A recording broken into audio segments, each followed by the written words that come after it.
Confidence is where a lot of the speed comes in. Oh my goodness! Saves it! How in the world? It comes from very far back, but was able to get the car slowed up. And he knew. Look at how early he positioned himself.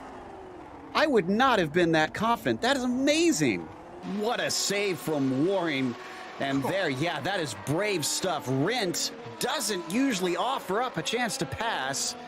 And then Warren, who was eager to try and retake it, looked like I thought he was going to get a great run on the front stretch, just goosed it too hard. Oh, and their teammates apparently, from what I've been told. So yeah, rule number 1: never hit your teammate. And let's take a look at what happened. So that's Karjalainen going around the outside of the S's, getting the car to roll through. He's got the inside for the corner, a little bit of a slide.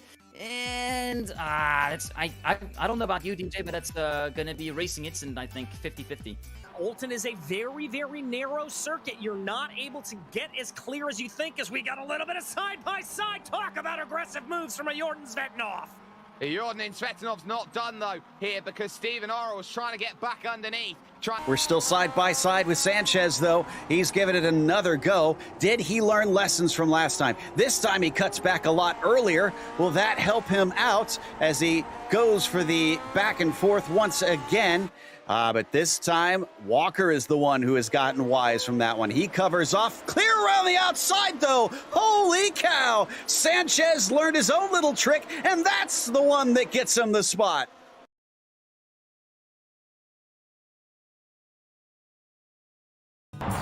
Good morning, everyone. I'm going to ride around the world. I'm Mick Claridge, and I'm going to ride around the world on my bike. My son, he gave me advice at the start of this ride, and he looked at me and just said, "Dad, don't be a moron." Let me do my animal signal to gain their respect.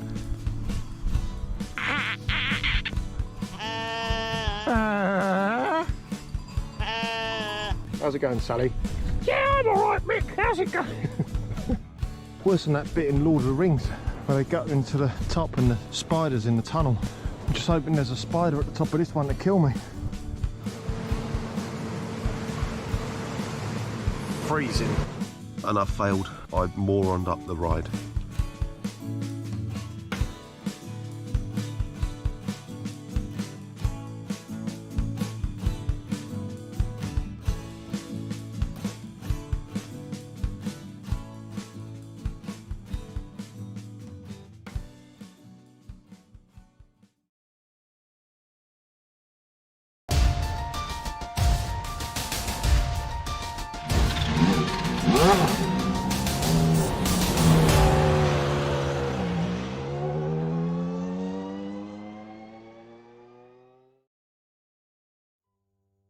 Two fascinating battles have been unfolding in each of our classes. The GTPs have been back and forth between Sanchez and Sintez Galindo, although Aitor has still not taken a win this season. The GTOs have been led by Del Olmo much of the way, but Lescala's speed has meant he's repeatedly eaten into Javier's points lead. What will the Nurburgring's GP circuit hold in store for these twisting tales? We'll find out soon as we get ready to watch round 8 of the Camel GT series, and you'll see it all live here on the Global SimRacing Channel. Hi, I'm Joe Peak, and with me in the booth is Adam Lindgren. Behind the scenes is our director, Zach Johnson, and he's using cameras provided by Dougie Beard. The Nordschleife almost always seems to steal the limelight here in Nürburgring, but the GP layout has developed quite a bit of its own history. Let's head to our track guide to learn more.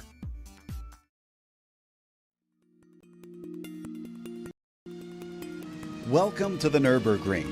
Often overshadowed by its older, bigger brother, the Nordschleife, the Grand Prix course has actually accrued quite a bit of history itself. This modern circuit was built in the early 80s as a replacement for the lesser-known Southern Loop.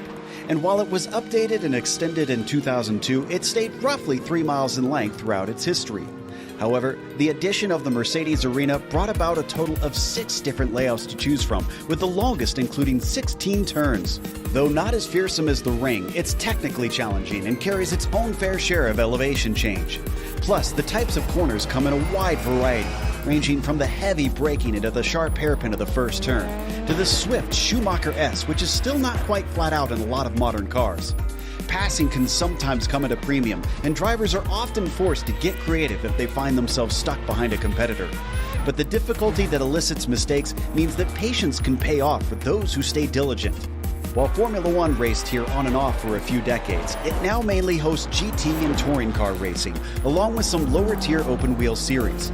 In the end, race fans certainly shouldn't overlook the importance of this German circuit.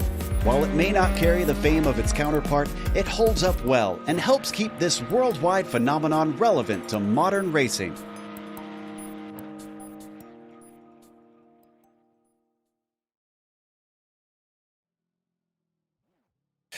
Well, Adam, at least it's not the Nordschleife for these guys, because I have a feeling they could use a break after some of the chaos of recent weeks. Yeah, that being said, this week's not going to be the most break of breaks for sure. The Nurburgring Grand Prix Strecke is a classic touring car and multi-class circuit featuring 12 turns over 2.88 miles or 4.63 kilometers of mostly mid to high speed corners, with a couple of intense and highly banked slow speed corners thrown in for good measure. The emphasis on the high speed will benefit the Nissans here today, as a well-balanced setup will be key to feeling comfortable in the many challenging line-switching chicanes and feeling good on the brakes into the slower bits. The Audis, however, will be hanging on around here, as those same chicanes will slow down their straight line speed significantly, also creating many places for mistakes as the drivers try to find an edge over each other and avoid any collisions with the faster class. Speaking of multi-class, we find ourselves at another winding circuit with 20 miles per hour of speed difference, making the Nissans desperate to get by and the Audis desperate to not sacrifice too much of their own line. It's going to take patience and courage to succeed here today, Joe, and I expect quite a few frustrated drivers after the checkered flag falls, especially with our 42 drivers on the grid today. Yeah, no doubt about that. But the championship probably on the mind of a few of them, starting with the prototypes, as I mentioned. Heitor Sintes Galindo is back up at the front of that one. But Sanchez is here today, and he only has to make up 9 points in these final 5 rounds. So he absolutely can catch up to him before all is said and done. If he's able to beat him on pace. Joseph Mudrack's an interesting case. Still no podiums, and yet he's third in the points. He's finished in fourth 4 times already. He's certainly due for a breakout on that one. Jungbluth has been trying to chase him, but he's got to beat off Laust Olsen, who sits in fifth. From there, things really take a big jump down to the rest of the field. Those have been our main players for most of the season, although we have seen guys like Power, Trangrade, Gabbiani here. They've been a pretty mixed bag of results this season, hence why there is such a leap between fifth and everybody on down. In the GTOs, how are we sitting there? Well, Javier Del Olmo did not have the greatest of races last week, which brought Jukka Leskala back into play. And after that one drop week has been counted, Jukka Leskala is only 18 points behind Javier Del Olmo. So if Javier has one bad race, Jukka is definitely back in it. Robert Plumley, however, continues to sit in that third position, just quietly gaining points for himself over and over again, slowly eking his way towards the top 2 battling. So a good race for Plumley is going to put himself in a good position as well. Jamie Smith was able to regain the positions he lost a couple weeks ago, jumping up 3 spots over Ian Haycox, Reed Miller, and Andreas Schuster last week with a good race. And Ian Haycox, after that contact that sent him out early, comes down to the 5th position, losing 3 spots and dropping out of that podium position. Reed Miller also falls off the podium, as well as Andreas Schuster, and Emerson Gaudin gains this position over Hideki Koivisto, with Carlos Fonseca jumping up onto the top 10 for the first time this season in 10th. As for today's race, going to be slightly different. We have a 60-minute race today, so this is their endurance format. They have open setups here, so they can probably try and fiddle to see if they can get a little bit more straight line speed amongst what probably requires a bit of downforce around here. However, no spare cars, so if you run into the walls, which they've been pulled away compared to the Nordschleife, you may find yourself having to make an extra pit stop and taking not a spare car, but some time to repair it. Drive-through penalty at 17 incidents, disqualification at 25. There's a lot of places where you can rack up some off tracks at this place because it is a modern GP course, so they've got some runoff. So watch out for that out there. And right now, Laust Olsen looks set to take his third pole of the season, potentially, as he's on the provisional pole over Sintez Galindo. Although Togo Hisada is back, and he has put himself into third. He could be one that could give them problems over in the race itself. He tends to be pretty quick on that one. Sanchez surprisingly down in fifth, but he has his second lap to go. And there's Phil Lake going through Odd von Bogen, which it's Odd von Bow is the translation, Bow, and I like that classification for a turn, Joe. I think we could use it in a couple of tracks, especially in the EU, but Phil Lake not having set a time yet, so he's got a lot of work to do to put in that time. And the weather, very interesting today, 65 degrees on track. It is cool out there for these drivers today, Joe. You can see how dark it is. It's been pretty cloudy, so that's why we have such cool temperatures, 18 Celsius for our metric folks. Sorry, Joe. I just realized Reed Miller is currently in provisional pole position. Yuko Leskala qualifies at maximum of 5th. His second lap did not count. Ooh. Reed Miller crosses the line and does improve his time. He's sitting in pole position today right now. Wow. So Reed Miller might have a good chance to try and pull away a little bit, but he'll need the speed to back it up. Phil Lake's still out there. He could try and ruin things for some of our GTP drivers, and he's on his second lap. He's actually only 9 thousandths away from the third row. Ove Trangrade just ahead of him by the blink of an eye.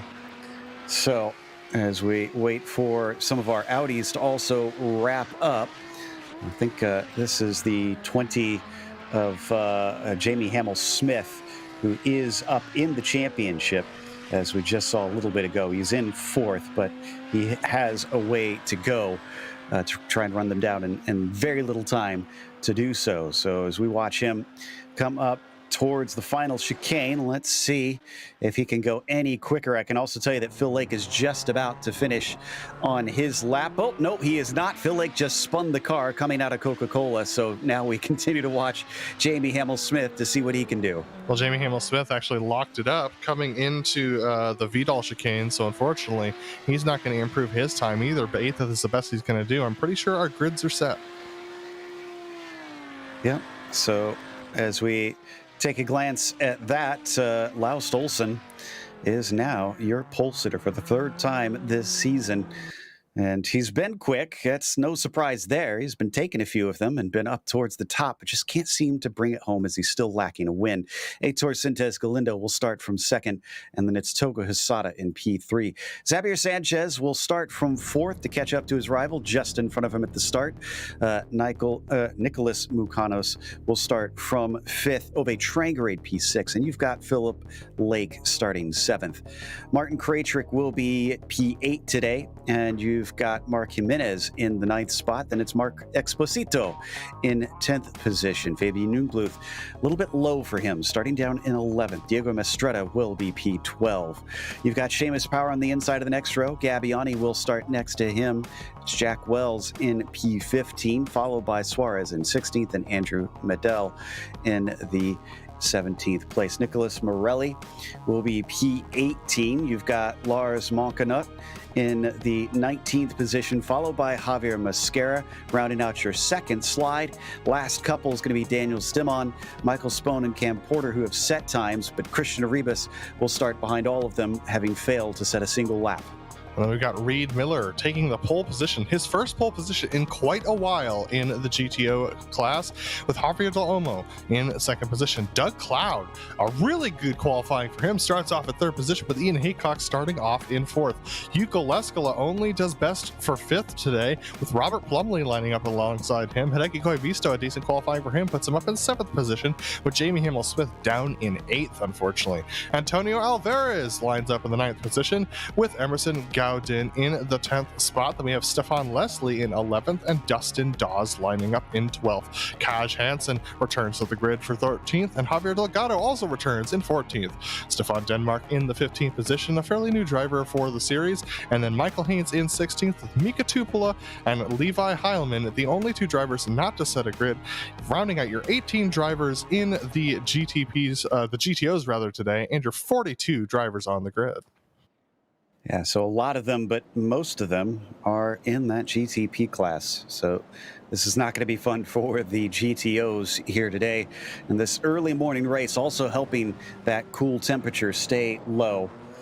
So we're just about to get going. Pace car enters into pit lane. Hope everybody's practiced that because they're going to need to use it at least once out there today. Olsen has control of the field here for round 8, and he's going to hold them a while. Now he goes. Green flag is out, and Laust Olsen is on his way. Gets a good jump over Sintes Galindo. Hisada is going to try and challenge from third, but he's got Sanchez to his outside, under braking into the Haug hook.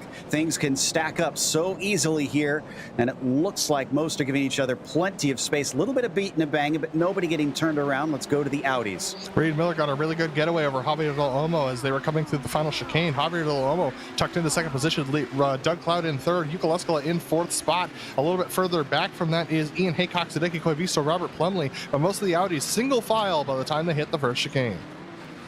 And that's going to help them through there significantly. I see few chances for mistakes amongst them, so they're all out of it nice and clean. Someone popping their nose out in the back there trying to see if he can get a position, but nothing doing for now as they plunge down the hill towards the hairpin.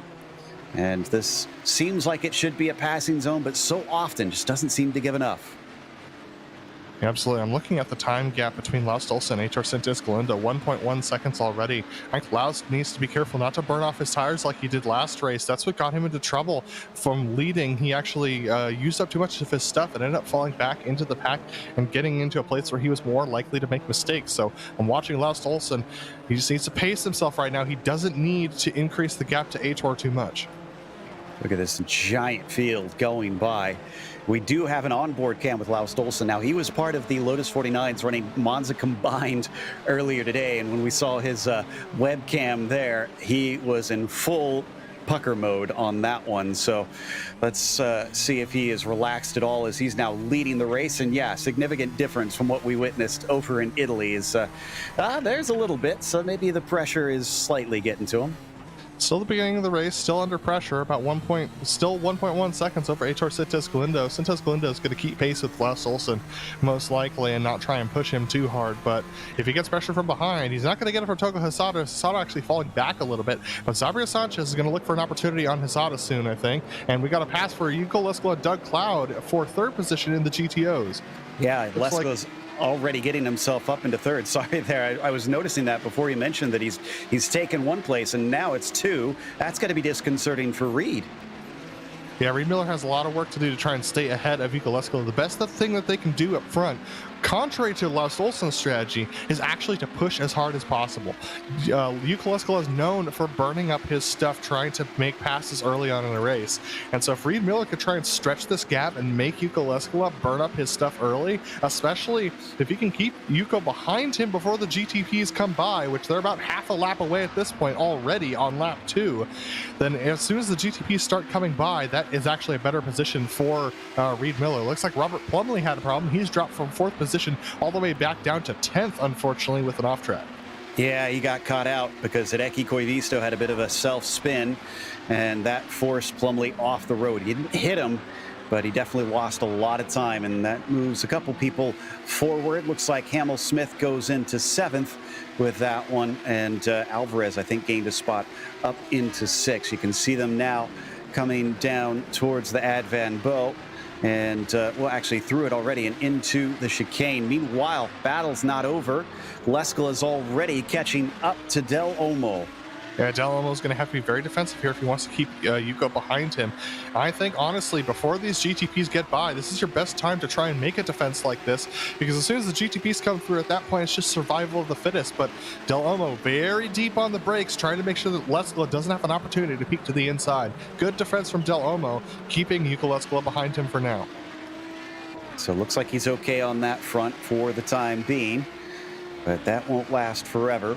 We did still have all of our drivers in. Yeah, we should still. I see one driver falling down, Kaj Hansen. Don't need to go to him. Well, we are going to take a little bit of a look. He's fallen way to the back, and somebody having a trouble getting the car slowed up for the first corner. That was Levi Heilman, who seemed to be taking a bit of a drift route through there.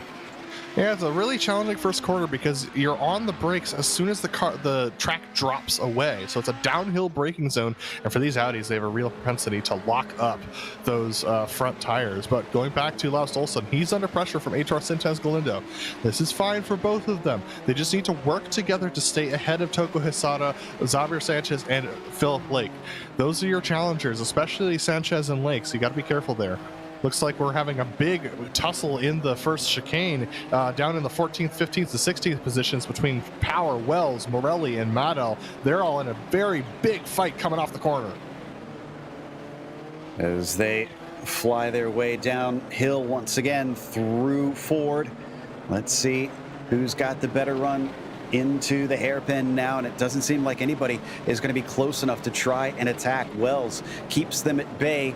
Someone in front of them has had an off the, whoa, what a big off. It's Mark Jimenez, the 38, struggles to keep the car pointed forward. Eventually, he's going to get it going the right way, and somebody else was off with him. I didn't quite make out. Oh, no.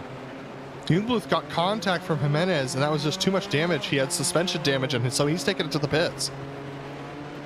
Jungbluth has been doing such a good job this season, just keeping the car whole, keeping it put together, and just the slightest of touches into the suspension, and look at it fishtail on him. So, man, it shouldn't have been a race-ending result, but sometimes that's how the cookie crumbles. Lots of GTPs currently struggling. Looks like Andrew Medell has actually parked it on the side of the road, so he's going to be continuing to struggle with those rear tires. There he goes, creeping by our camera. Sorry, that was a little bit of a comedic moment there. High-speed cars, and then just one sneaking on by at 25 miles an hour. Phil Lake, though, right on the back of Xavier Sanchez for the 5th position in the GTPs as the GTO leaders continue to run line astern. Phil Lake started this thing in 7th and is already up 2.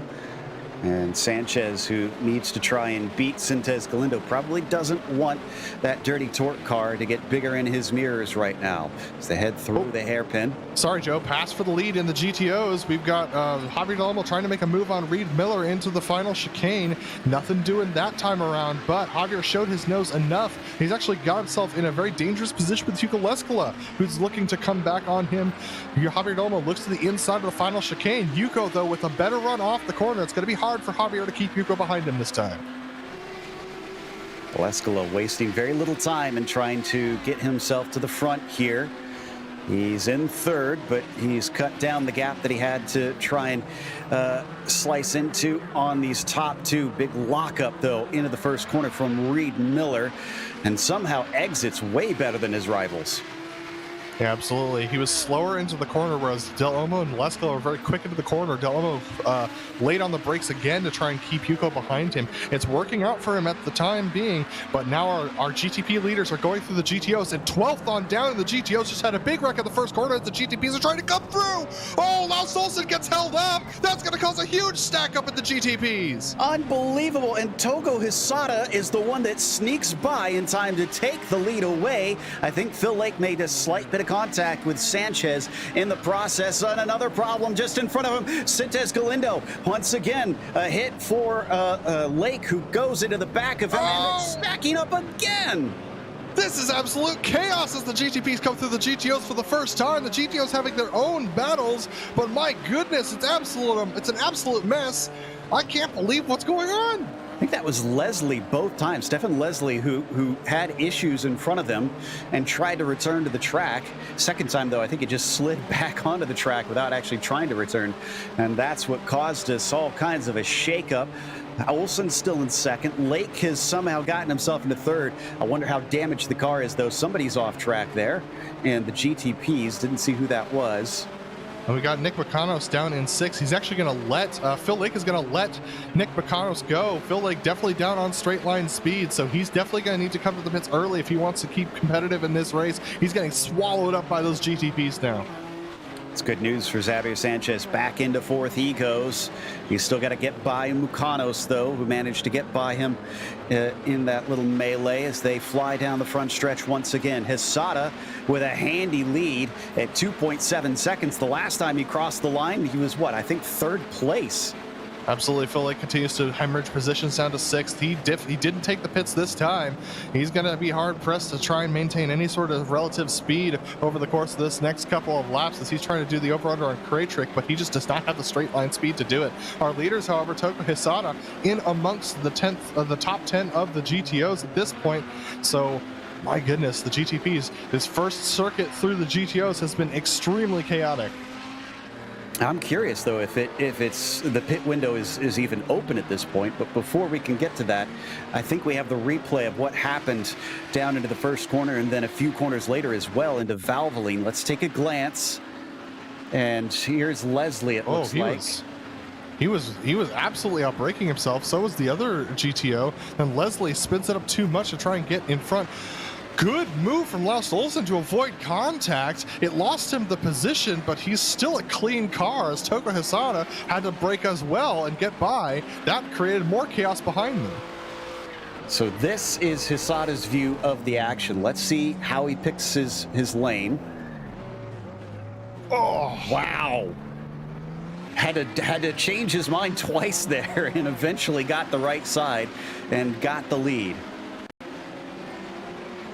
Wow. And then this is the second moment where, yeah, oh wow, he actually touched the grass. That's what lost him the car, and then he comes out right in front of Laust again. That's however, I believe that was Martin Kratrick who went off track there. And look at all the chaos behind as everyone tries to get back on. 4 wide across and off the track there. Yeah, that was Sintez Galindo who had that moment. And they're still, in fact, Sintez Galindo's still in the thick of it, as you can see right here. They're trying to work on Diego Mastretta, but just overtook a bunch of GTOs.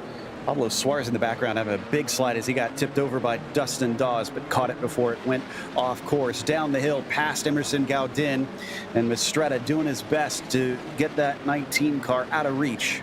Just an update on the GTOs. It's still Reed Miller, Javier Del Olmo, and Yuka Lesko. Lesko has not been able to take that position away from Javier Del Olmo at this point. As we continue to watch these GTPs cutting through the GTOs, this is the most dangerous part of the race as Phil Lake loses it in the middle of the corner. Major error, and manages to save it. I'm not sure how that car is still racing with all he's gone through. Surely he's got to come in at this point, because not only is the front all banged up, but I got to think that the bottom is looking pretty ugly now. We'll see if he decides to pit in. This is going to be Plumlee to his outside, but also behind him, Gabbiani came up quick, had to brake, couldn't find enough of an opening, and ahead of him, a big slam between Koivisto and Exposito, and Lake, as we expected, is going to pit in. Yeah, absolutely. That's the best route to take, especially in a 60-minute race. It's not a 40-minute race, it's a 60-minute race, so he's in the pits. He's going to get some service. Look at this chaos, though, going on for the lead of the race in the GTOs. That's Yuka Leskola, who took her around the outside of the first chicane. Here comes our leader through. Toko Hisada is going to try and cut through there. That's going to actually disadvantage Yuka Leskola going into the corner. Oh, my goodness, as the GTPs streak their way through. Reed Miller gets caught out a little bit.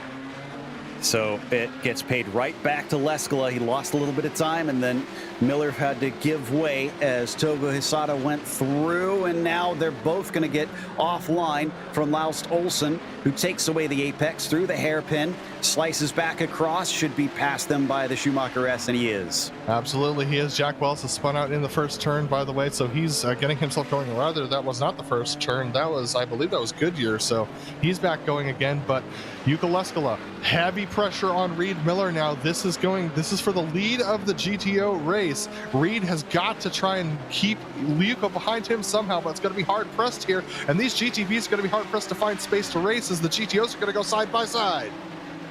Oh, and Leskola just about getting into the side of Miller as Sanchez goes through, finding some sort of opening side by side through the chicane. Miller could outgun him off the corner, and he does, but the inside still looking. Leskola, does he try to dive it into Coca-Cola? He does, and behind them, Ove Trangerade has to sit patiently to try and wait for the right chance to go by. Still, Reed Miller somehow retains the lead after all that. Oh. And it's still even tighter as that was Kratrick who tried to find his way through. Reed Miller drifts over to the inside to cover off a blade breaking move. Contact between Yuka Leskola and Miller into turn one. Reed Miller still retains that position. Javier Del Olmo launches with the four-wheel drive to try and get off the corner faster than Leskola. Can't do it.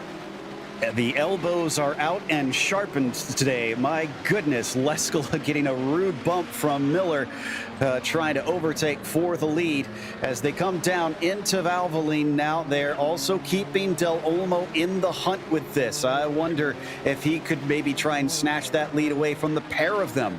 These guys do not care about any of the GTPs behind them. They are in their own race, and they're going to stick their elbows out and take the track that they need to succeed, especially Reed Miller and Hugo Leskala up here. Look at this. They're going to hold up Diego Mastretta and Mark Torres Esposito. But Esposito trying to go on the outside of Mastretta. Can't do it this time around. That's going to be Mastretta up to the inside of Hugo Leskala. It's going to take away Leskala's line, put him in a little bit of a compromised position here going into the next corner, and Mark Torres Esposito takes away the exit from Leskala this time.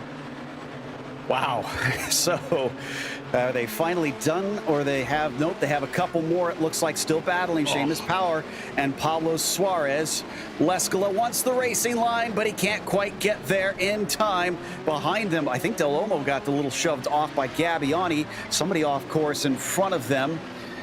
Wow, this has just been unrelenting out here today. And another car off.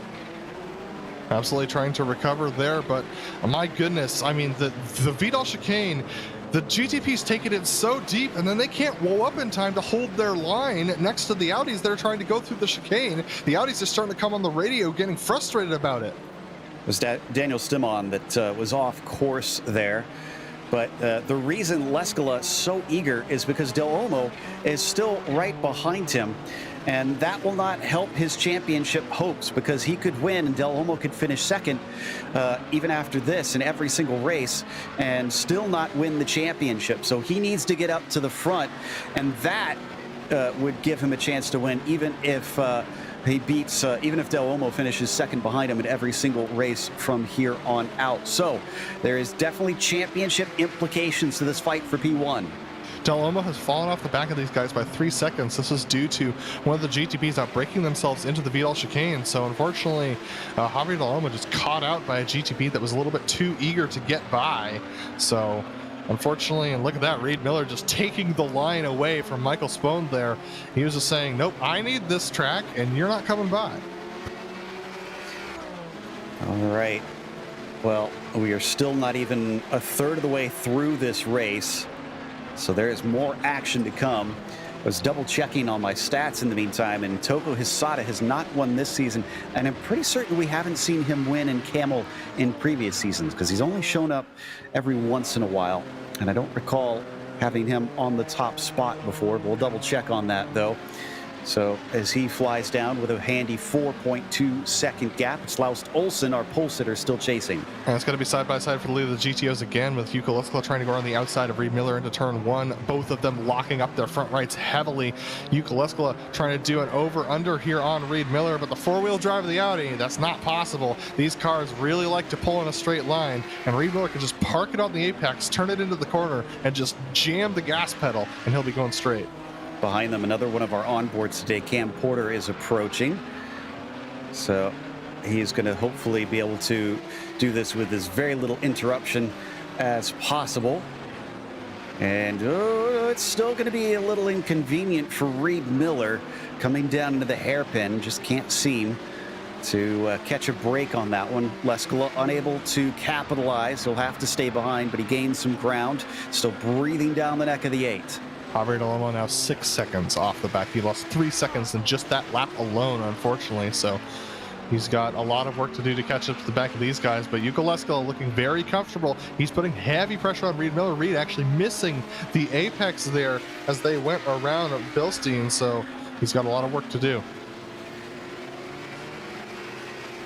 Oh, here we go. Move up the inside from Hugo Leskala. He's going to try and do it into the braking forward of the Vidal chicane. Put Reed Miller on the outside, but Reed's going to stick it out. Oh, loses traction on the curbing on the inside, and Hugo Leskala up to the lead. Reed Miller now back down into second after he saw hopes of a potential win.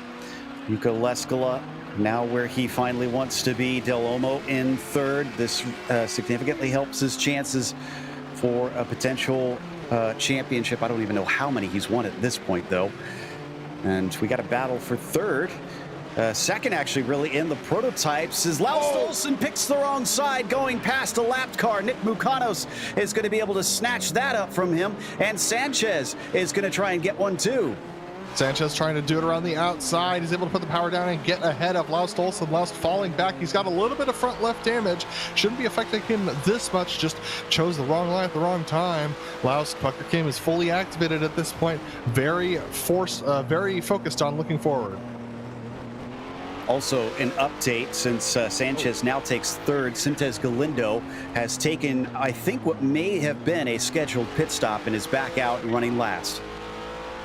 Seamus Power just had a moment where he got collected by, I believe, Michael Spohn, and he unfortunately got some air and had to take to the pit lane, so he's in for repairs as well. We have two drivers in for repairs and one driver out of the race. Lars Monkanut is out of the race. Laust Olsen spins it off the corner! Oh boy. This has not been his season at all. We've seen multiple mistakes like that. He's also been caught up in other incidents. But Olsen now down into 6th position with that spin. A slight tap to the wall, so hopefully it's not too damaged. Yeah, but I think what's going to be more damaged is his confidence and his self-esteem at the moment. And those are two things you need very strongly when you're driving. One of the notes that people give about Max Verstappen is that the man just does not get in his own head. He drives the car that's in front of him. He drives the track that's in front of him. As much as people get frustrated about it oftentimes, it's one of the reasons why he wins races as often as he does. And the drivers that get into their own heads, that tends to be one of the reasons why they get slow. So something interesting to note as we continue to watch these drivers who are having a little bit of a struggling season. Yeah, well, Ove Traingrade, though, is certainly glad about that as he gets moved up into the top 5 because of that. So there he is now trying to chase down Martin Krejcik. Great race for Martin in that number 10 machine, up 4 spots to P4 so far. He's overdue for a good finish himself in this season. There's been so many drivers that just can't seem to keep it together. Unfortunately, we're now getting closer to that halfway mark of the race. Will we see anybody else decide to try and split this perfectly in half? Yeah, absolutely. It's going to be interesting to see what kind of strategies play out. I'm very interested, especially in the GTOs, whether or not they can go without taking fuel. That's something that has been the case at some other tracks for 60-minute races, and this one, they're not honestly going to be going full throttle that often in the GTOs around here. Mostly it's coming off of Goodyear and up through the chicanes where they get to be mostly full throttle, but the rest of the track is half or partial throttle.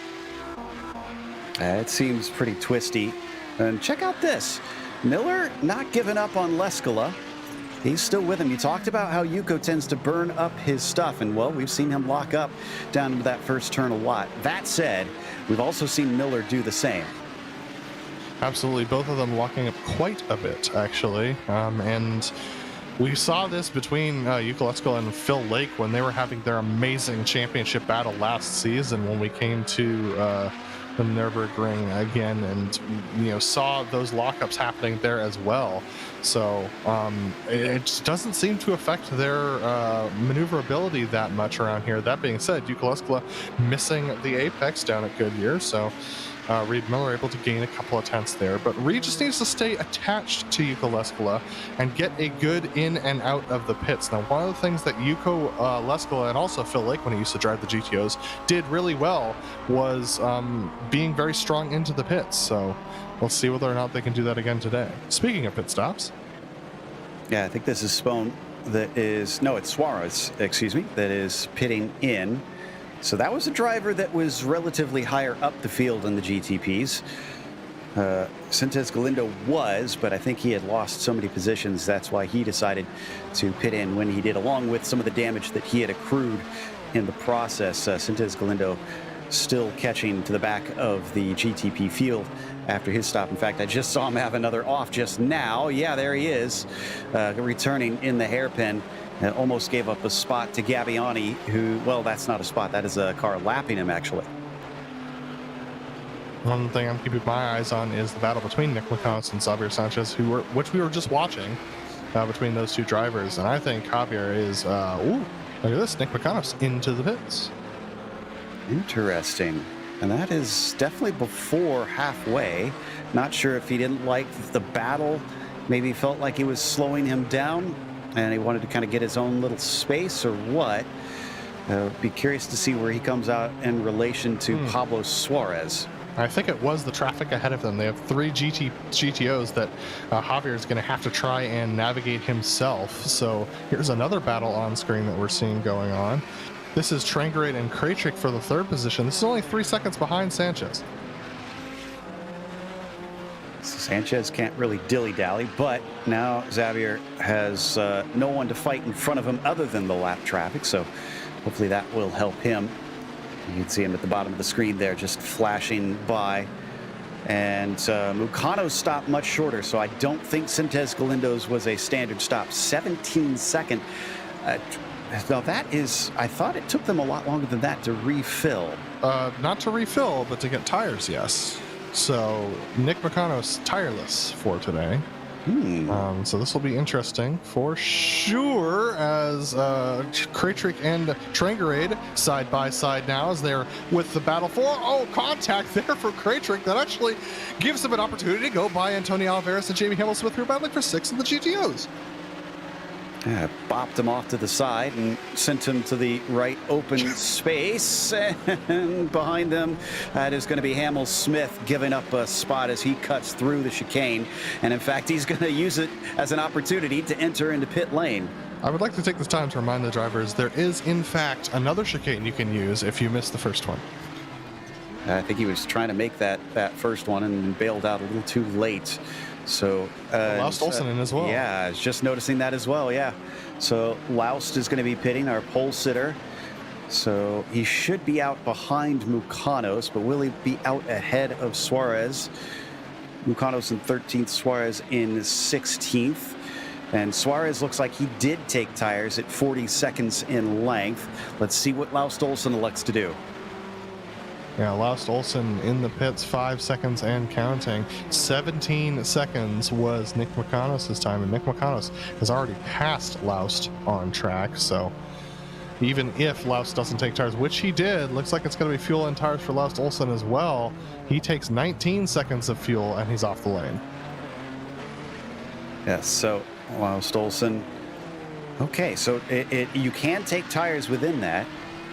So Mucanos could have potentially taken tires then, I think, in that 17.3 second stop. Absolutely. One off. That's a rebus. And again, I'm starting to notice a theme that when people miss that chicane, they tend to elect to head into pit lane. Now, I know in the case of Daytona's road course, you still get a penalty if you don't, if you try to serve the slowdown by going into pit lane. So I don't know if they do that here. They do. I believe they do that everywhere. It's the pit lane entry counts as the same thing as crossing the checkered flag.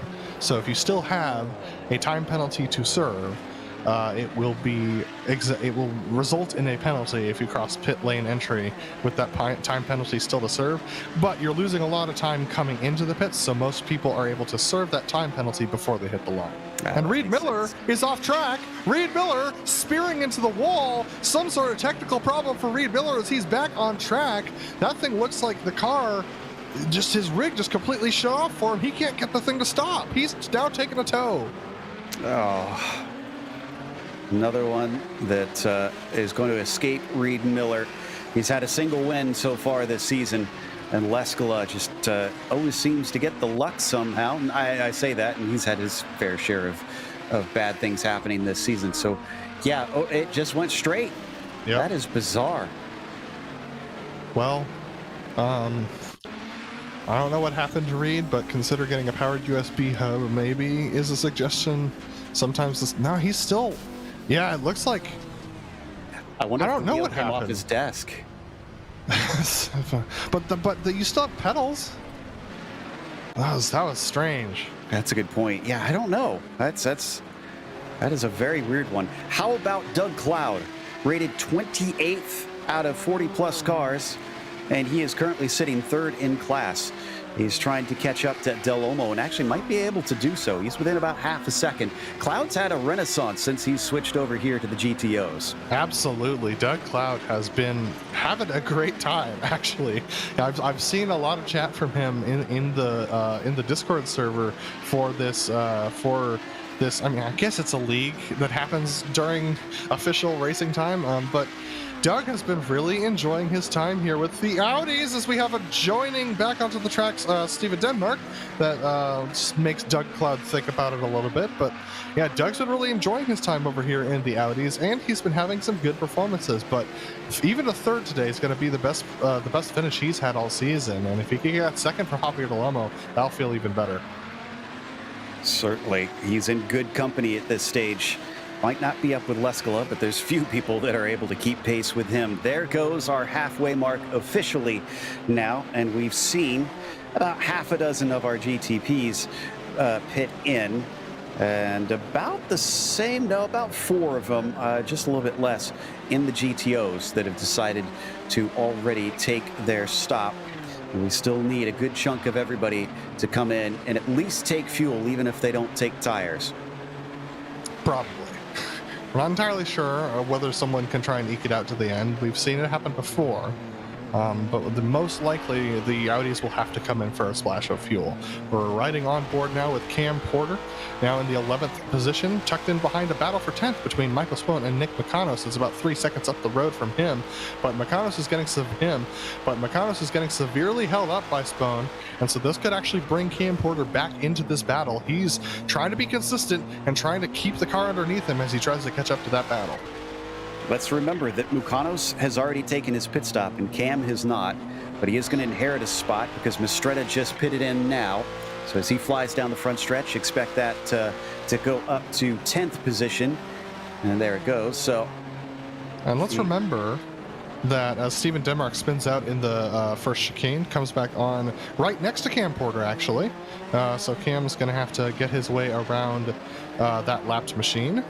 I think that's Mark Jimenez, actually. Mark Jimenez, yes. But let's keep in mind, Cam Porter is one of our biggest movers in the Audi field right now, in the GTP field right now. He's up 12 positions from his starting position. Michael Spohn's up 13. Our biggest mover right now, Javier Mascara, from 20th to 6th so far. Javier doing fantastic there today. How high can he go? Can he crack into the top 5? We already have seen one driver go from back to a top 5 a little bit earlier. So now, apparently, this was not just Jimenez, but another driver involved. So I think maybe we were both right. So did they just spin off in sympathy?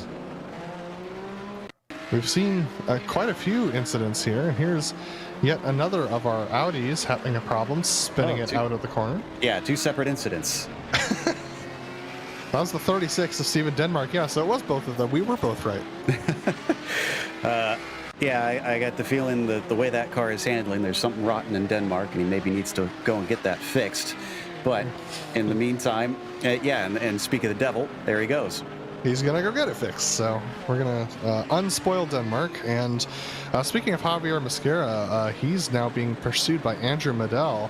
Andrew up 10 positions from his starting position as he's going by the leader, Yuka Leskala, right now. So there are some battles starting to brew in the GTP class as a decent amount of our lower on GTOs have taken to the pits right now. But here's the battle for 6th position. Oh, Cam Porter is in the pits, by the way. So that's another GTP into the pits. So very interesting stuff from... interesting strategies from everybody, just trying to decide when to come in, when to not. So, yeah, watching this battle for 6th. I do love these races where we get a little bit more variety on that pit strategy. So often, a lot of drivers tend to kind of flock towards the same one as what is considered the optimum strategy, but it's always good to get a little bit of things being broken up. And speaking of being broken up, looks like Krejcik has stepped away from some of his fights to take his pit stop. Exposito is going to join from behind in the 32. And that will put Mosquera up in the top 5, if at least briefly. Now, highest driver to have pitted is Nick Mukanos currently. He sits in 8th.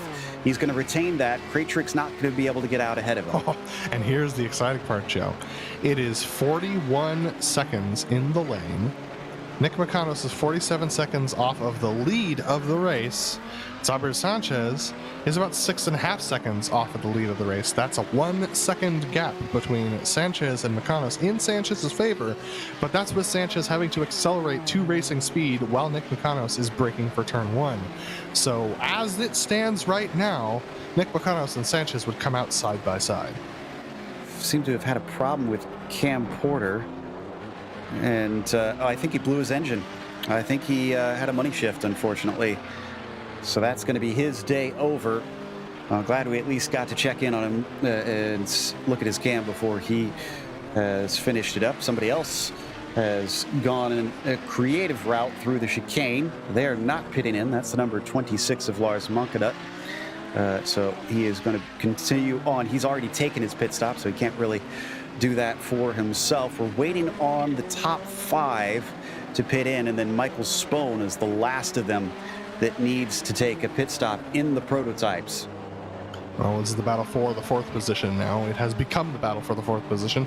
Javier Mosquera and Andrew Medel, they still owe us a pit stop, so they will not be this high up after they come into the pits, with Nick Mukanos only 9 seconds behind them. But Medel wants to get this pass done before the pit stops. He's even taken a peek quite early down into turn 1. Gabbiani doesn't take the bait, though. He runs his normal line, and will get a decent run off of the first chicane. It's Mosquera there in front of him in the 11th. Medel still trying to catch him at every corner. Only a half second to go. Mosquera, though, has been a smooth and steady driver out there today, no doubt. That will come in handy. He's seen plenty of people fall by the wayside here today as they come down into the hairpin. Medel, gaining a lot under braking, though, there. Yeah, absolutely. Medel looks more comfortable through these sweeping, low-speed corners than Mosquera. And so just interesting to note. Also, they're catching up to Gianluca Gabbiani quite quickly. Gabbiani in 3rd right now. He lost about a second to them over the last lap alone. So it wasn't just this lap car of Antonio Alvarez causing this Gabbiani issues. He had some other just little mistakes that he made. But here comes Medel looking up the outside here of the final chicane. Let's see whether or not he can get it done. Mosquera covering it off well. Medel trying to make it around the outside, but Mosquera is going to take away his line. All right, so he'll hold them off for now. And this is currently for a 4th position, but they both need to take a pit stop on that one. Seems like Xavier Sanchez may have shot himself in the foot a little bit. He had the wheel spin up coming out of the chicane. He caught it, didn't go off track, but man, it cost him time.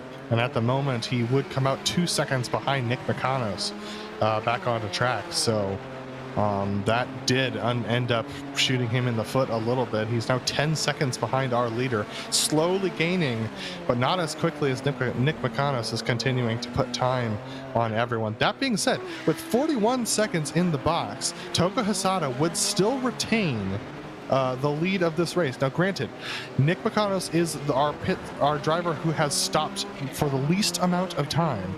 So Toga Hisada would have to stop for 8 extra seconds for Javier or Nick Mukanos to catch up to him. So Toga Hisada has a decent buffer for himself when he comes into the pits. Trying to find Mukanos in the points here, and I'm not seeing him. And I swear we've seen him race in the GTPs quite a bit. Maybe he just hasn't scored anything. Meanwhile, the 5 of Hisada just kind of plugging away. Still needs to take that pit stop. Maybe he's just trying to run this out of fuel first, which means should be out around 10 minutes to go, I would imagine, if he's really pushing this and not trying to save fuel, which to me it looks like he's certainly not trying to save fuel, but we've been fooled before. Well, for Nick Mukanos, if you're wondering how many times he's raced the GTP this season, it was just last week at Phillip Island. So fresh into the GTPs. We've seen him race the GTPs many times before over the course of our time broadcasting Camel, but he's just taken back to it last week. So that's why I was remembering that. And did we lose Laust Olsen again? We're hearing that he may have had a problem. And I'm double checking on that. He got held up. Yeah, I was just seeing that now. He had a car in front of him and could not find his way by. Yeah, so he's still down at ninth. Stefan Leslie was holding up for about half a lap. I will say that Laust always seems like a very patient, cool, collected kind of guy, not one quick to anger. But I wouldn't be shocked if he was frustrated with Stefan today. That's a couple times now he's cost him.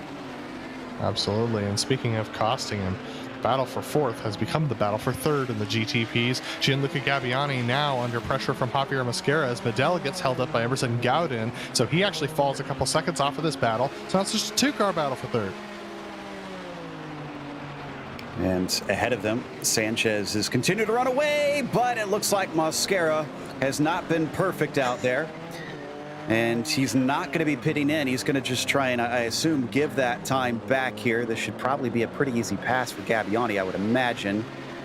Yeah, Mosquera still hasn't fully served it, so he's going to have to give it up soon. Slow down the front stretch, and there goes Gabbiani. He'll have the inside.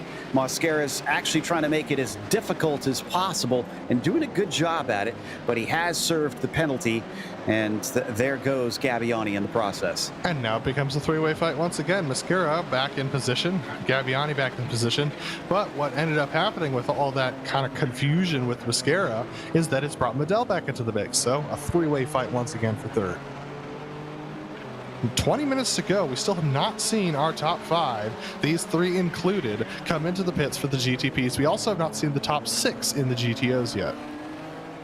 I'm not too shocked by that. I'm pretty sure that they're going that traditional long first stint route up at the top of the field. They have no reason to risk it for most of them. They can just kind of play it safe and go the usual strategy and hopes that that does work out best and nobody pulled a blinder on them.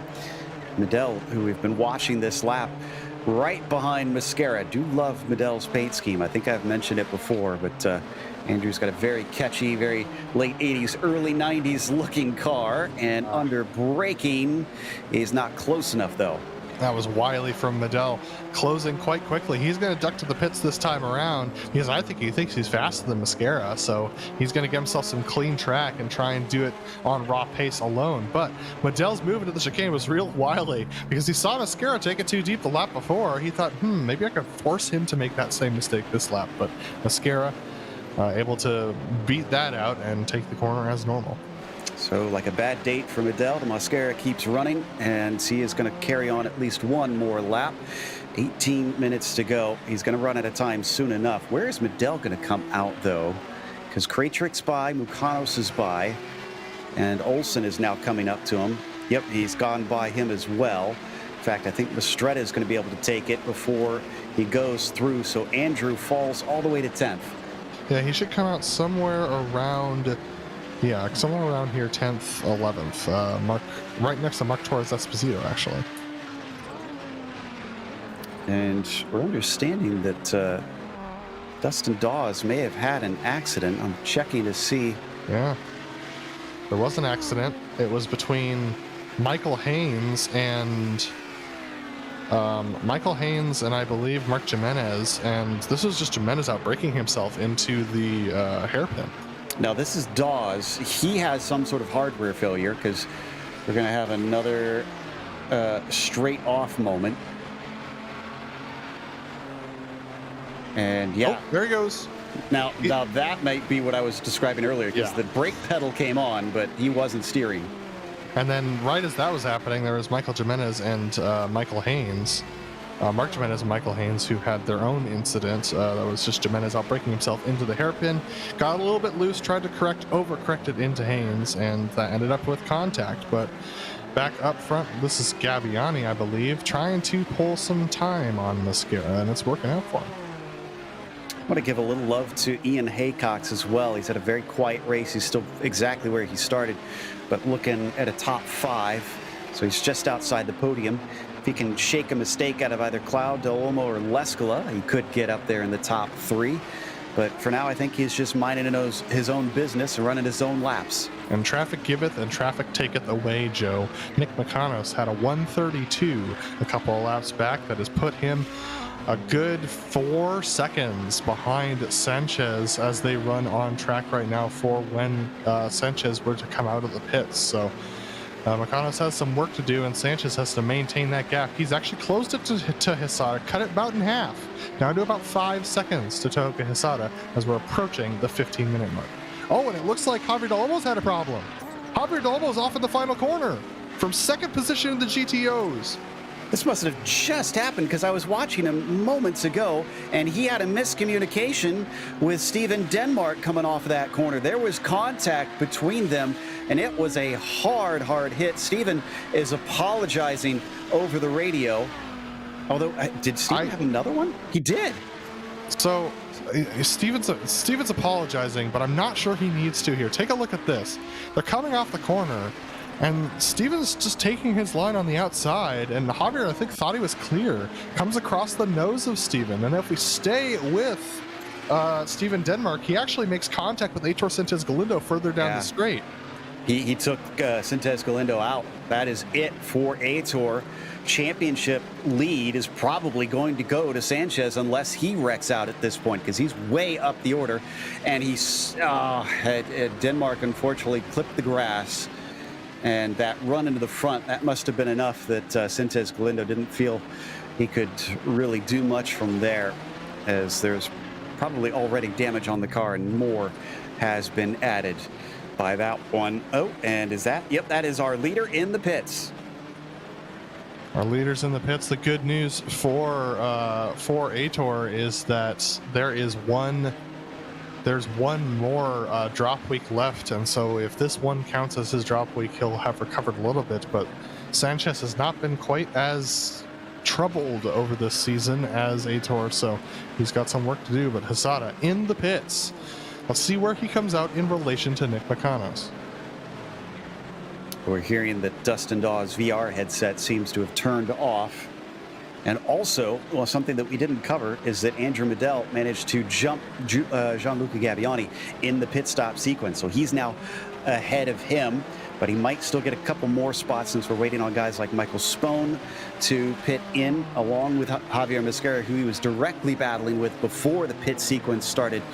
So this could all shake out quite differently from how it was before. And two of our leaders in the GTOs are in. Look at the damage there to Javier Del Olmo. That's from that contact that we saw where he had to take the tow. Actually, I believe he drove it in. So Ian Haycock's into the pits from the what became the third position. Now making his way back onto track. He'll be about 5 seconds ahead of Emerson Gaudin for fourth. It's a long stop. Does he have a meatball? Yes, he does. Del Olmo was forced to come in and get those repairs. So he had no choice, and it's probably going to be a little while longer before he's able to return to the track. Wow, so that was both of our championship leaders running into incidents with the same vehicle. Within seconds of each other, too. Yeah. Wow. What a really, oh, that's heartbreaking. Denmark's not making friends out here today, I don't think, unfortunately. Doug Cloud, in the meantime, has been promoted into second place. He made a little mistake just now into the chicane, out-braking himself. Doesn't seem to be pitting in this time, so he's going long. And Sanchez is in the pits and out of the pits. Nick McConos is just now entering the front straight. Yeah, that contact from that slow lap from McConos a couple of laps ago has really given Sanchez a breakaway of quite a bit. About 10 seconds, it looks like. So this will promote Nick at least into third, though. Mosquera still needs to take a pit stop. He's directly in front of him. In fact, he's the last one. No, I take that back. Yes, no, he is. Spohn just pitted in now, so proved me right before I realized it. And Mosquera will have to finally take his fuel and be on his way. Probably not worth it to take tires from here, though, I imagine. It depends on how much fuel you have to put in. True. My guess would be no, but I've been surprised before. Toga Hisada took a 13-second stop. Sanchez took 14 seconds. It's about 15 to 16 for tires, so I think you're right. It's not going to be worth it to take tires at this point in the race. lose about a second if that's the case. Although, if you're only losing a second, you might gain that second back in fresh tires in 10 minutes. It takes him about a minute and a half to cycle around here. That should be enough to really kick those into gear. Meanwhile, this is Mascara being held up by our lone stalwart, No More, who finally pits in. Nick Mukanos is freed up as Mascara takes his stop. What about Medell? He was the one that he was directly fighting with before Andrew took his pit stop. Andrew is 44 seconds off the lead, and Mascara was about 10 seconds off the lead when he took to the pits. So be interesting to see here. I think Medell has done it, but we will see, especially with a shorter stop it's going to be for Mascara, because he won't have to take as much fuel.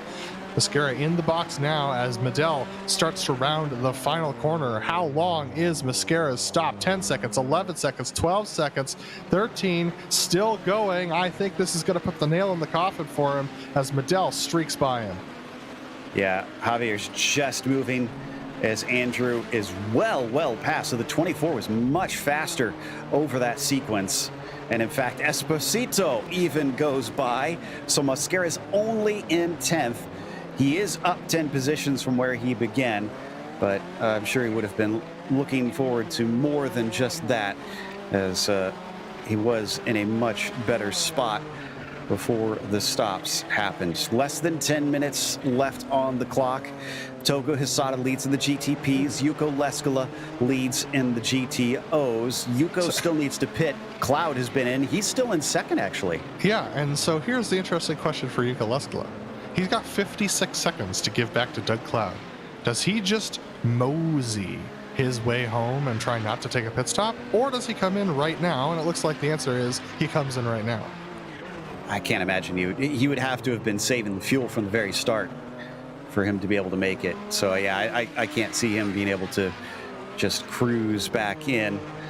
So I doubt Doug Cloud is close enough, but we've had weirder things happen, and this has been kind of a weird race here today as he finds his pit stall. But it's been about 40 seconds average in the pits for the Audis, so I don't believe Doug's going to be close enough. He was about 20 seconds off of that number when Yuko came into the pits. But if Yuko has a penalty, or if he's got to take some extra time, which he doesn't, 15.7 seconds in the box, and now rolling off as Doug Cloud isn't even through Bilstein yet, so he's got yeah, Yuko's going to retain this lead. Yep, that'll be pretty easy. About 15 seconds or so ahead of Doug Cloud, but I mean, a 15-second gap to Yuko Leskala at the end of an hour race is actually pretty good, I have to admit. We'll see if that gets stretched in these last 8 minutes of this one. Checking out the 23 of Hideki Koivisto, who is currently just ahead of, it looks like, Nick Mukanos, but not fighting for position with either car in front or behind him. Mukanos in the third spot, about 7 seconds behind Sanchez. So 20 points for Sanchez. That's going to put him 11 ahead of Sintez Galindo if he finishes where he is. Nice battle brewing for P8 in the GTPs between Exposito and Gianluca Gabbiani as they're trying to sort this out between each other, as looks like Gabbiani's having a little bit of connection issues. Back going once again as Gabbiani has to take deep to the, oh my goodness, that's a lot of curb for Exposito. That's going to be giving up some time. Gabbiani's going to be able to streak by. Yep, has to serve that slowdown penalty and let them through. That was Cash Hansen that they were trying to overtake from the GTO class. That's exactly what you got to worry about here. Man, we've seen a lot of offs. I'm kind of surprised we haven't seen more black flags. Well, as soon as I say that, I check, and it was actually, that's what was Cash Hansen was doing, was serving a black flag there for too many incidents. And he's got a meatball on top of it, which I think maybe because he just decided to call it quits. Well, in a very that's one way to, yeah, one way to do it. Did not expect that one. Meanwhile, up at the front, we've still got Togo Hisada. It's 5.5 seconds ahead of Sanchez. unless Togo has some serious drama. I can't foresee him losing this one to Sanchez based on pace. He's got Ian Haycox just in front of him. This is that battle a little further back on screen here. Yeah, this is P8 in the GTPs. Definitely our closest battle on track by a matter of a couple of seconds, honestly. So Gabbiani and Mark Torres Exposito, and they've got Javier Mosquera tucked in behind him. Mosquera, though, struggling to maintain pace with these two. All he needs is for those two to start fighting, and then that could maybe get him involved. And I believe as we watch this, we got a chance to chat with one of our drivers that has exited this race. Cam Porter joins us, unfortunately, slightly prematurely. Cam, from what we could tell, it looks like the engine blew on you. Is that what happened? It sure did. I was coming through the Michael Schumacher S, and Xavier Sanchez was coming up behind me, and I was going to fifth gear and just down third instead. Unfortunately, it blew the engine, which is really disappointing because I was doing quite well. I felt like I was up 14th even after I pitted, so I was feeling good about my performance. Just a disappointing end to the race today. You're not the first, and I don't think you'll be the last to do that in these cars, unfortunately. But talk to us about what it felt like down on the track itself, because it seemed like traffic was playing a big factor in some of the battles. It sure was. I was trying to be really careful today. I wasn't feeling all that great when I came into the race, so I just decided I was going to have a low-stress race. I was just trying to be safe as I could, not fight anyone if they were close to me. And I think I was succeeding in doing that, and just popping the engine. But obviously you have to be really careful when you're trying to lap GTOs. I was backing off and trying to pass them after the corner rather than try to go inside. Most of the time I did have a couple of miscommunications with the two GTOs, but they were minor contacts, and so no damage. But yeah, that was pretty fun up until the engine blew. And Kim, I mean, like, your improvement over the course of the season has been very visible, and this was definitely a good example of that. I mean, hoping that you could close it out, would have been nice, but how are you? You still have to be feeling pretty good after that performance, especially when you're considering that you weren't necessarily pushing, you're just trying to be smooth. Mm-hmm. Yeah, I didn't want to embarrass myself today after Phillip Island. I was upset over an incident, so I lost my cool. I was just trying to play it cool today, and obviously that shows in my performance. So yeah, just gotta keep it cool here. Absolutely. Well, thanks for talking to us, Cam. We look forward to seeing you next week. Thanks, guys. That was Cam Porter, who unfortunately blew his engine and did not finish this race. Did not. We've been continuing to watch the battle for 8th. Esposito getting relatively close to Gabbiani at times. Some of the traffic helping him out, but not enough to actually get the overlap on that number 25 car. They're going to now go by the GTO of Alvarez now. But we are getting close to the end of this one. I think it might actually be one to go next time by. Oh, no! Contact there. The 32 gets hit, unfortunately. That was Exposito, who got run into the side of by, I believe that was Antonio Alvarez. Yeah. Alvarez got on the outside of got on the grass a little bit, and it took him into the side of the 32.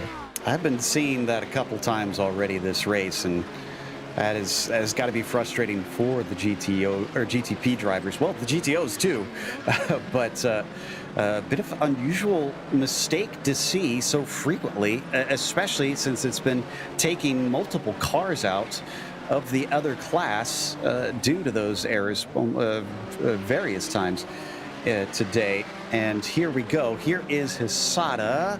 No, it's going to be 2 to go at the line here. Absolutely. So he's going to cross the line and have to do 2 more laps. And Xavier Sanchez, 1.7 seconds back. If Hisada gets held up at all on this lap, that's going to bring Sanchez right back into it. But if Hisada doesn't have any sort of trouble this lap, I think Sanchez is too far back to attack. It's going to be close, though. I think some bad traffic can do him in very easily. The question is, what has he got coming up? He's got Morelli, who's in his own class. Sometimes that can be a headache. Yeah. Yeah. Be bad. They also have Emerson Gowden about 12 seconds up the road. That'll happen on the white flag lap, most likely. And it's going to be close. Sanchez has got a lot of work to do to get up there. And surely he wants the win. Surely he wants as many points as he can get over Sintez Galindo to deny him a second championship in a row. So Xavier follows him down towards some of the last corners on the lap, ready to see the white flag still sitting at about 1.4 seconds. It's certainly not nearly as close down in the GTOs. And there is the lap comparison. A couple of really big swings on some of these laps. I got to think that has to be some traffic. Has to be some traffic. It's going to be white flag for Hisada this time, and he's got to deal with Morelli. He's got to deal with Michael Haynes. He's got to deal with Christian Arribas. He's not going to be looking out his rear view mirror. He's going to be looking out his front mirror. That might give Sanchez an opportunity. 1 second at the line, white flag. Can Hisada get his first win of the season here in the Camel GT Series? He's going to send it in deep, thankfully. Looks like Haynes saw him coming. And he's going to be able, oh, but this holds up Sanchez very badly on the second part of the Haug hook. So now Xavier has to make up the time instead.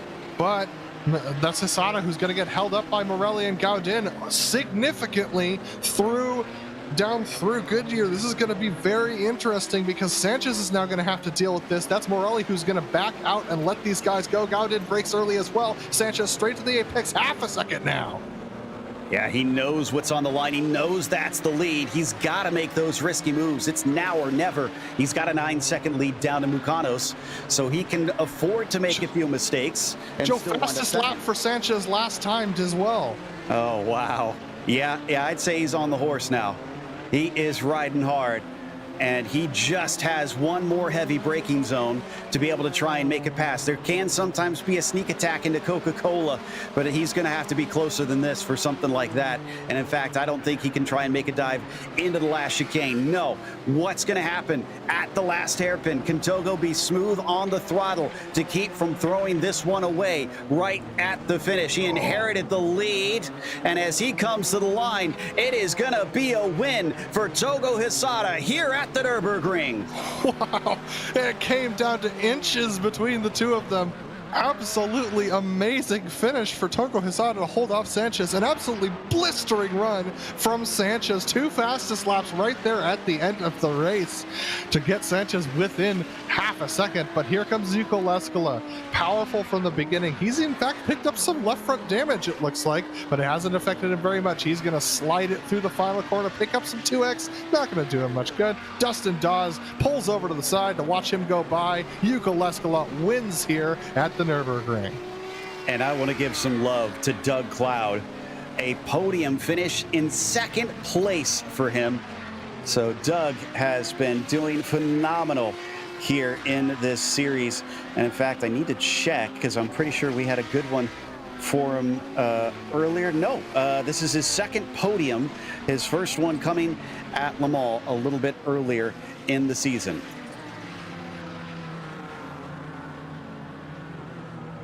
So, as the last of them cross, that's going to take us to a quick break. We'll come back with the official results as well as driver interviews, so stick around.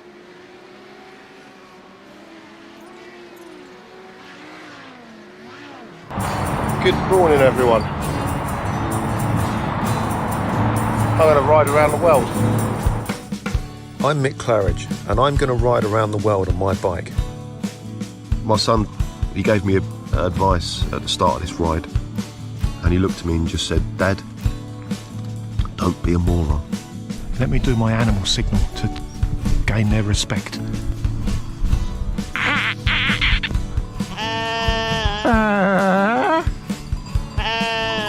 How's it going, Sally? Yeah, I'm alright, Mick. How's it going? Worse than that bit in Lord of the Rings where they got into the top and the spiders in the tunnel.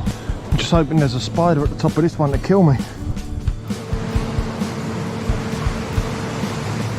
Freezing. And I failed. I moroned up the ride.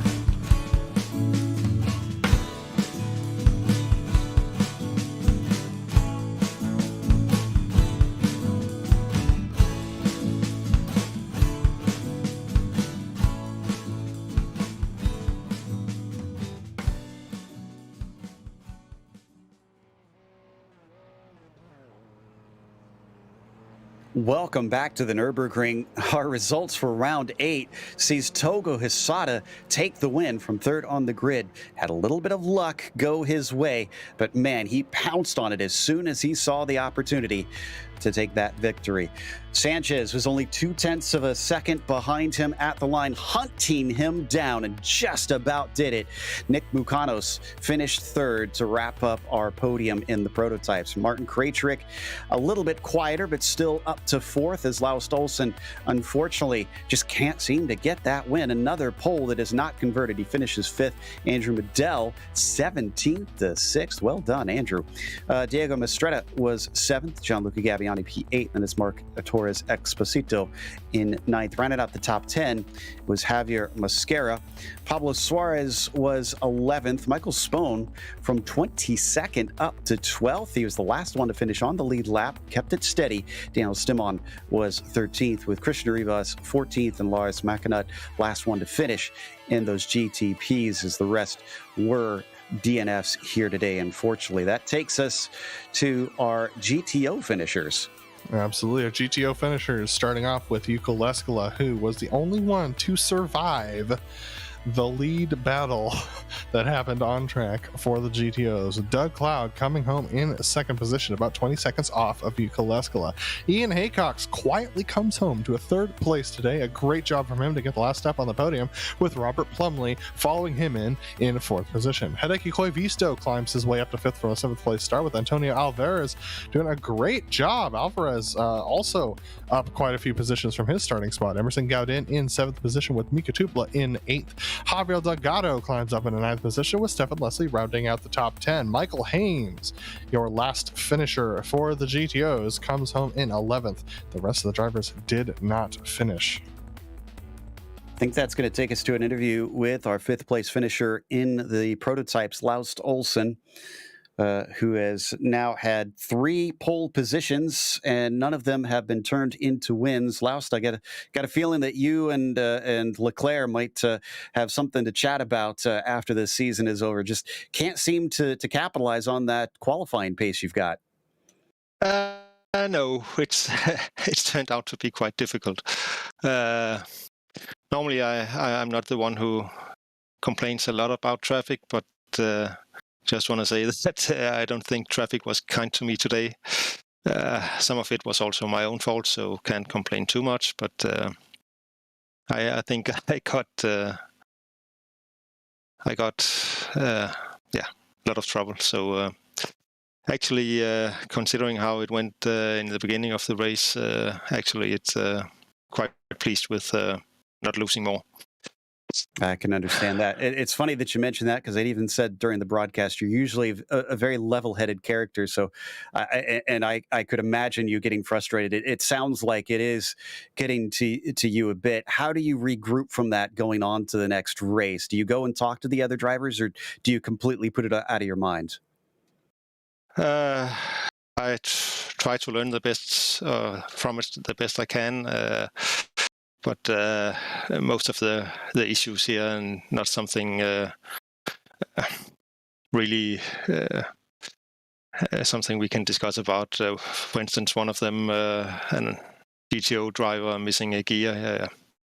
Yeah, that happens. You cannot foresee that, and when you get caught up by that, it's just bad luck.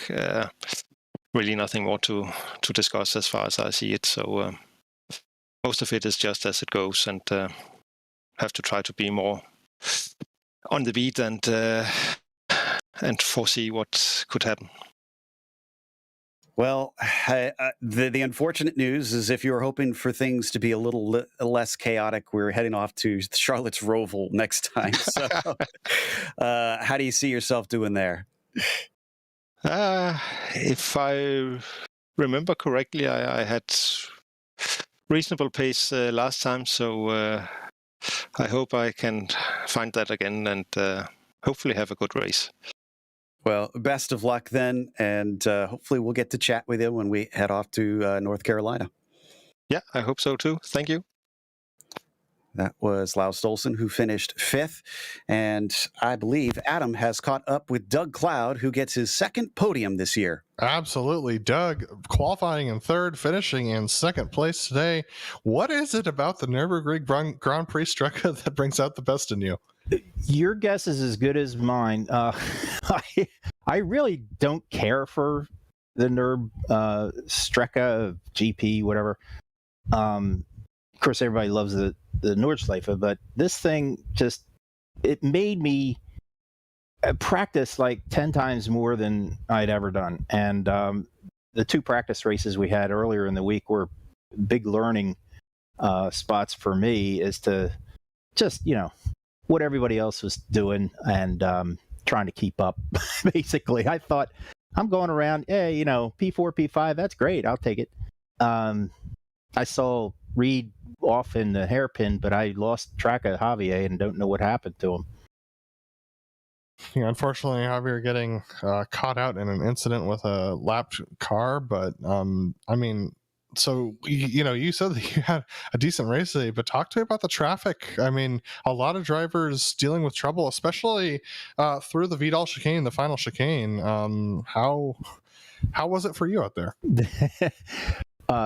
Just had to take it really, really careful and give wide berth to everybody. Wednesday was a terrible race for me. I got punted once or twice, and Friday was better. But today I knew there was spots that you just have to keep your eyes on the mirrors and figure out what the guys behind are going to do, the GTPs, and anticipate as best you can. That's really all it came down to. Well, yeah, absolutely. And I mean, Doug, it's been an interesting season for you for sure, ups and downs all over the place. Yeah, it's a learning curve season. Absolutely. But next we go to the Charlotte Roval. Quite a different track than what we've been doing over here, in Australia, than in Europe. Now we head to Charlotte for the Roval. What are your thoughts heading into that one? I can thankfully say that I will be on vacation at the beach and watching this on GSRC. Well, you've got the best seat in the house then. Yes, I don't care for the Charlotte Roval at all. But everything after that, I really do like. So we'll be back. I wasn't planning on doing every single race this season. That's what summer's for. Absolutely. But Doug, congratulations on 2nd place. Is there anyone you want to thank for your success today? Well, you guys, of course, and Camel community, of course, and especially this week marks my 20th anniversary with my wife, so I have to thank her profusely for putting up with me doing this stuff every week. Love her very much and thank her very much, and also to my kids. They're just the greatest. Well, congrats on 20 years, and congrats for sticking it out that long, and congrats to your kids for living with you, and we look forward to seeing you at Mosport. Okay, will do. Love that track too. That was Doug Cloud, who finished in 2nd in the GTS today. Back to you, Joe. Yep, that's going to wrap us up. So a big thank you goes out to the Camel GT community for bringing us back for another season of coverage here. But we also want to thank the team today, Adam, Zach, and Dougie. Make sure and check out our social media, our website, and our merchandise store. And don't forget to subscribe to our YouTube channel as well, so you don't miss a moment here. Next race at the Charlotte Roval is Saturday, August 13th at 1 p.m. Eastern. Be sure to check out our other broadcasts listed here on your screen. And until next time, race clean, race hard, and we'll see you on the track.